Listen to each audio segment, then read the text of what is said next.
Bilang karagdagan, Mr. Witness, sa iyong binanggit na issue ng national security, kaugnay ng video ni Mayor Sebastian Duterte, ano pa ang dahilan, kung mayroon man, kung bakit isinama siya sa pagsusuri ng Special Task Force? Sapagkat dito na nga po na makikita ng naging pagbabanta ng ating Vice President ay nagkaroon po ng tinatawag natin na epekto. It is a kinetic force na kung saan yung mga nakarinig ng kanyang pagbabanta ay gumagaya na rin at nagbabanta. Lalong-lalo na sila ay nabibilang sa isang pamilya. That is the very purpose of the task force, to monitor all those threats na lumalabas po ngayon at sa araw-araw nga, meron po tayong nakikitang threat sa social media, sa mga pahayag po during the mga rallies, ay tuloy-tuloy po na banta sa ating pong Pangulo na umaabot na po na banta sa ating national security. Binanggit mo ang kinetic force. Anong ibig sabihin nito, Mr. Witness?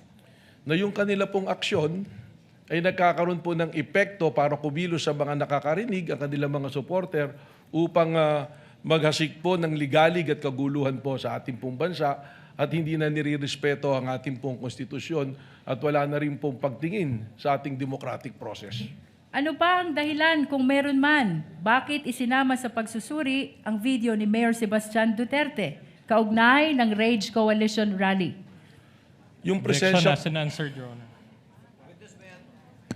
Witness may answer. yung proseso po namin na yan, doon po namin nakita na sinasabi ko nga, yung mga participants dito, yung po mga kilala na mga tao na nagdudulot ng ligalig at pagtutol sa demokrasya po natin. At nandiron din po yung broadcast na yan, napakarami pong naabot na tao, nasa 600,000 plus po yung live broadcast niyan. Doon na po papasok yung tinatawag ko nga kanina na sinabi kong kinetic force na maaaring magkaroon po ng reaksyon ng mga taong nanonood na ito na hindi po maganda at makagugulo po sa pag-promote po natin ng law and order na primero po nagawain po dapat ng National Bureau of Investigation.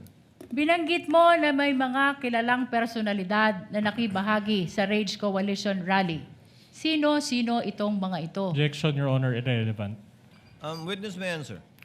Makita po natin doon, may mga senador din po na nandoon. Nandoon din po si Mike Defensor at nandoon po ang mga haligi po ng PDP laban na akin po mga kakilala. Nandoon din po ang mga iba't ibang leader sa iba't ibang rehiyon na akin na pong nakasama noon nung ako ay miyembro pa ng PDP laban. Mr. Witness, ano ang ibig sabihin ng rage kung iyong nalalaman? Objection, Your Honor, irrelevant.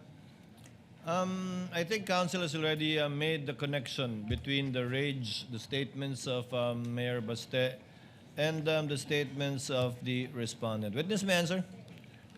Sa Tagalog po niyan ay galit o puot. Yun po. Wala pong acronym yon, Director Matibag? Hindi po kasi tumutugma doon sa acronym nila dahil yung acronym nila Reform Alliance for Good Governance. So hindi po RAGE. So medyo malayo po.